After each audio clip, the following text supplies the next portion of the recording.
In the United States, there are two bodies of law whose purpose is to deter or punish serious wrongdoing or to compensate the victims of such wrongdoing.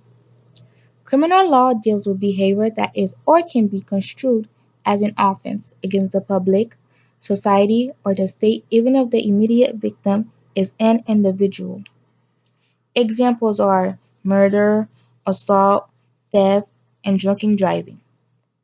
Civil law deals with behavior that constitutes an injury to an individual or other private party, such as corporation.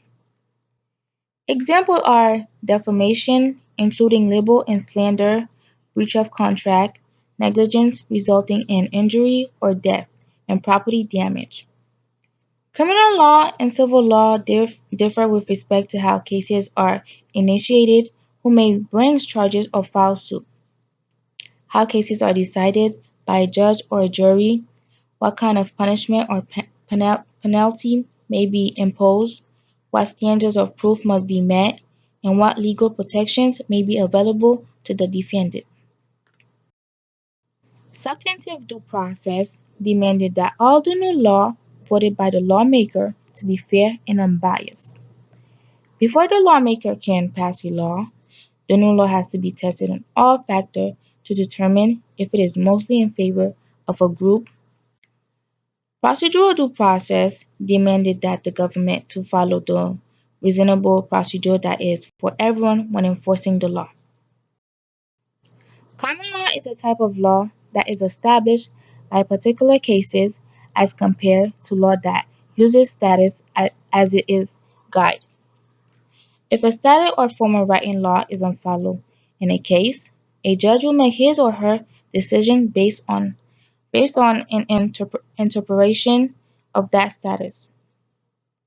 However, in common law, judges determine a case based on the particular facts and circumstances in the dispute. Moreover, the judge can look to prior decision when making a determination. These prior decisions are called precedent. The constitutional law is the law that regulates the relations between different entities in a nation.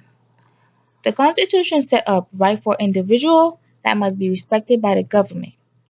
Therefore, everyone has the same right. Statutory law is the term used to define written laws, usually enacted by a legislative body. Statutory laws vary from regulatory or administrative law that are passed by executive agencies in common law or the law created by prior court decisions. The term ex post facto in Latin means after the fact.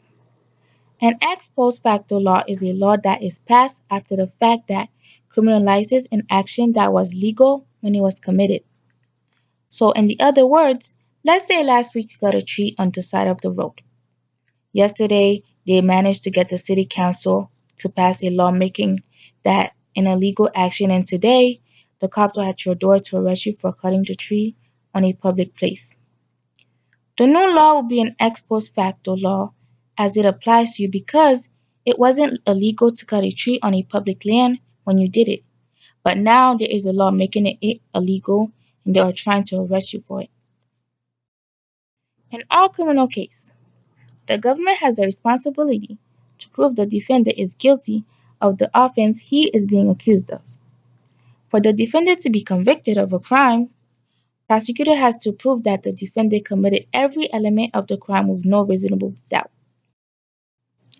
The elements of a crime can break down into two-element actus reus and mens rea.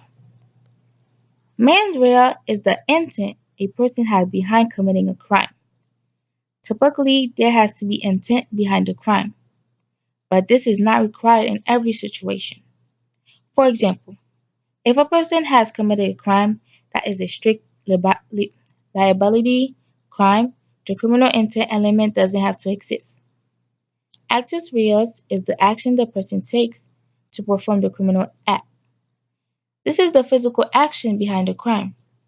One important thing to note is that if the physical action is a reflex, this is not a criminal.